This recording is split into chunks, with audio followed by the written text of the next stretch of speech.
Champions trophy 2025 India ഇന്ന് ന്യൂസിലൻഡിനെതിരായ അവസാന group മത്സരത്തിനിറങ്ങുമ്പോൾ super batter Virat കോഹ്ലിയെ വമ്പൻ റെക്കോർഡ് കാത്തിരിപ്പുണ്ട്. ഇന്ത്യൻ ജേഴ്സിയിൽ താരത്തിന്റെ 300ാമത് അന്താരാഷ്ട്ര ഏകദിന മത്സരമാണിത്. ഇതോടെ 300 ഏകദിനങ്ങളും 100 ടെസ്റ്റുകളും 100 T20യും കളിക്കുന്ന ലോകത്തെ ആദ്യ കളിക്കാരനായി കോഹ്ലി മാറും.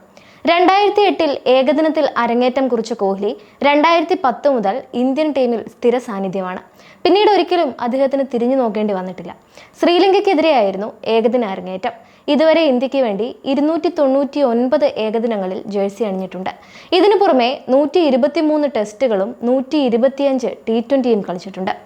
നിരവധി ഏകദിന റെക്കോർഡുകൾ തിരുത്തിയ കോഹ്ലി കഴിഞ്ഞ മത്സരത്തിൽ പാകിസ്ഥാനെതിരെ സെഞ്ചുറി നേടുകയും 14,000 റൺസ് ക്ലബിൽ അംഗമാവുകയും ചെയ്തു. ഏറ്റവും കുറവ് മത്സരങ്ങളിലെ ഈ നാഴികക്കല്ലിൽ താണ്ടുന്ന ക്രിക്കറ്റർ എന്ന റെക്കോർഡിനും അർഹനായി.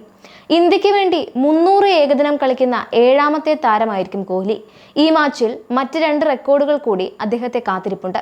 52 റൺസ് നേടിയാൽ ചാമ്പ്യൻസ് ട്രോഫിയിൽ ഇന്ത്യക്കായി ഏറ്റവും അധികം റൺസ് നേടിയ താരമാവും. 15 കളിയിൽ 14 ഇന്നിംഗ്സുകളിലായി 651 റൺസാണ് സമ്പാദ്യം.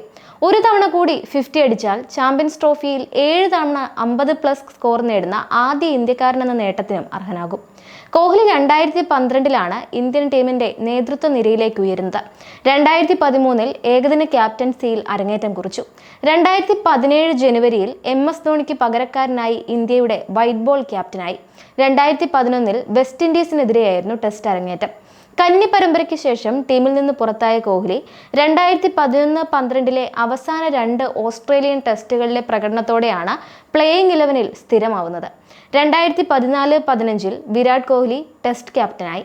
68 മത്സരങ്ങളിൽ 40 വിജയങ്ങളുമായി ഇന്ത്യക്ക് ഏറ്റവും അധികം വിജയങ്ങൾ സമ്മാനിച്ച നായകനായി ക്യാപ്റ്റൻസി കരിയർ പൂർത്തിയാക്കി. ഏറ്റവും വേഗത്തിൽ 10,000 ഏകദിന റൺസ് നേടിയ താരമെന്ന ലോക റെക്കോർഡ് കോഹ്ലിയുടെ പേരിലാണ്. ഇത് 14,085 റൺസിലെത്തി നിൽക്കുകയാണ്. 51 ഏകദിന സെഞ്ചുറികൾ നേടിയും റെക്കോർഡ് കൈവരിച്ചിട്ടുണ്ട്. ICC ചാമ്പ്യൻസ് ട്രോഫിയിലെ ആദ്യ മത്സരത്തിലും കോഹ്ലി ഒരു റെക്കോർഡ് സ്വന്തമാക്കിയിരുന്നു. 22 റൺസ് മാത്രം എടുത്താണ് കോഹ്ലി പുറത്തായതെങ്കിലും അദ്ദേഹത്തിന്റെ ഏകദിന കരിയറിലെ 156ാമത്തെ ക്യാച്ചായിരുന്നു ഈ മത്സരത്തിൽ കണ്ടത്. ഇതോടെ ഏകദിന ക്രിക്കറ്റിൽ ഏറ്റവും കൂടുതൽ ക്യാച്ചുകൾ നേടുന്ന ഇന്ത്യൻ ഫീൽഡർ എന്ന റെക്കോർഡിൽ മുഹമ്മദ് അസ്റുദ്ദീനൊപ്പം എത്താൻ കോഹ്ലിക്കായിരുന്നു. നിലവിൽ 156 ക്യാച്ചുകളുമായി ഈ നേട്ടത്തിൽ അസ്റുദ്ദീനൊപ്പം നിൽക്കുന്ന കോഹ്ലിക്ക് ഒരു ക്യാച്ച് കൂടി നേടാനായാൽ ഈ റെക്കോർഡിൽ ഒറ്റയ്ക്ക് ഒന്നാമനാവാം.